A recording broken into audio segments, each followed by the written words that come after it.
Hai Sobat Atax, bertemu lagi dengan saya Purwadi Nugroho di channel YouTube kesayangan kita Atax Indonesia. Pada kesempatan kali ini kita akan belajar sama-sama gimana sih tentang manfaat ataupun keuntungan untuk mengikuti program pengungkapan sukarela atau PPS. Oke, kita simak sama-sama ya. Stay tune.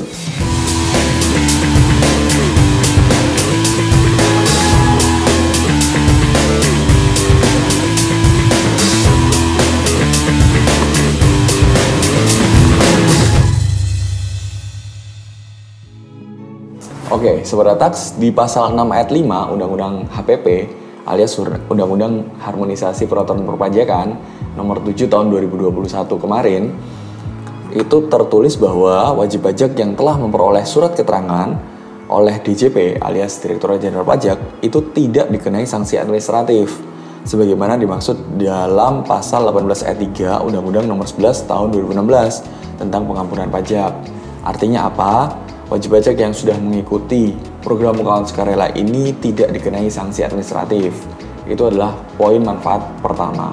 Poin manfaat kedua ada di pasal 6 ayat 6, yaitu data dan informasi yang bersumber dari surat pemberitahuan pengungkapan harta dan lampirannya yang diadministrasikan oleh Kementerian Keuangan atau pihak lain yang berkaitan dengan pelaksanaan undang-undang ini tidak dapat dijadikan sebagai dasar penyelidikan, penyidikan, dan atau penuntutan pidana terhadap wajib pajak. Nah, sehingga jangan takut untuk mengikuti program pengungkapan sukarela ini karena data tersebut tidak boleh atau tidak dapat dijadikan sebagai dasar penuntutan ataupun bumerang bagi kita wajib pajak yang mengikuti program ini. Poin manfaat yang ketiga adalah ada di pasal 11 ayat 1 huruf A, yaitu terhadap wajib pajak orang pribadi yang telah memperoleh surat keterangan sebagaimana dimaksud pasal 10 ayat 6 berlaku ketentuan sebagai berikut. A. Tidak diterbitkan ketetapan pajak atas kewajiban perpajakan untuk tahun pajak 2016, 17, 18, 19, dan 20 kecuali ditemukan data dan atau informasi lain mengenai harta sebagaimana dimaksud pasal 8 ayat 1 yang belum diungkap atau kurang diungkap dalam surat pemberitahuan pengungkapan harta. Nah, hal ini sebagai penegasan bahwa tidak diterbitkan surat ketetapan pajak itu adalah tidak dilakukan pemeriksaan karena ketetapan pajak itu adalah produk hukum dari pemeriksaan pajak.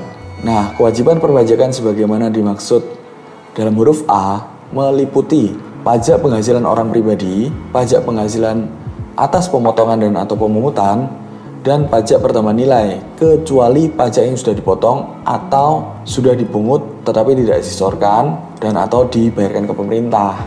Artinya, ini adalah manfaat terbesar ketika kita mengikuti PPS.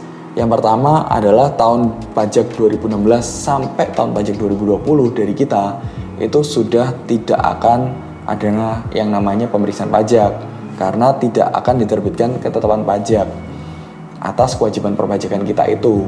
Kewajiban perpajakan kita yang mana? Itu tadi ada PPH, ada yang namanya PPN, ada yang namanya PPH Potput. Kecuali ya kita sudah memotong atau memungut dari pihak lain tetapi kita belum bayarkan ke negara, lah itu memang kita yang salah ya, kita harus bayarkan ke negara. Nah, ini adalah poin yang menarik juga ketika kita sudah ikut PPS, pembetulan itu tidak dianggap loh. Kenapa? Karena setelah undang-undang itu diundangkan, sudah tidak boleh lagi pembetulan untuk tahun pajak 2016 sampai tahun pajak 2020. Artinya apa? Ya sudah, ketika kita nggak boleh pembetulan, kita hanya bisa mengikuti PPS untuk tahun pajak 2016 sampai 2020. Nah, banyak nih yang bertanya juga, bagaimana sih kalau kita mau pembetulan? Apakah pembetulan kita itu masih bisa dianggap atau enggak? Nah, berdasarkan pasal 10 ayat 4 di Undang-Undang HPP, pembetulan atas SPT tahunan orang pribadi tahun pajak 2016, 17, 18, 19, dan atau 2020 yang disampaikan setelah undang-undang ini diundangkan, yang dilakukan oleh wajib pajak orang pribadi yang menyampaikan surat pemberitahuan pengungkapan harta dianggap tidak disampaikan. Nah, kapan sih Undang-Undang HPP itu diundangkan? Undang-Undang HPP itu diundangkan pada 29 Oktober 2021. Artinya setelah undang-undang itu diundangkan, setelah 29 Oktober 2021, kita harus memilih. Kalau kita mengikuti program pengungkapan sukarela, artinya kita ya tidak boleh membetulkan SPT tahunan kita 2016 sampai 2020. Dalam artian kita boleh sih membetulkan, tetapi pembetulan itu tidak akan dianggap.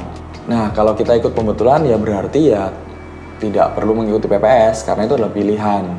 Nah, Sobat Atax, silakan saja memilih mau ikut ke program kawan sukarela ataupun pembetulan karena ada 3 manfaat dari mengikuti PPS tadi. Semoga video ini bermanfaat ya bagi kita semua. Jangan lupa untuk follow Instagram kami di @atax Indonesia, dapatkan info-info dan juga peraturan-peraturan yang menarik terbaru terupdate setiap harinya secara gratis. Dan juga jangan lupa untuk mendownload aplikasi kita di Atax Indonesia di Play Store dan juga di Apple Store. Akhir kata, terima kasih sudah mengikuti video ini dari awal sampai akhir. Semoga bermanfaat. Ingat pajak, ingat Atax. Sampai jumpa.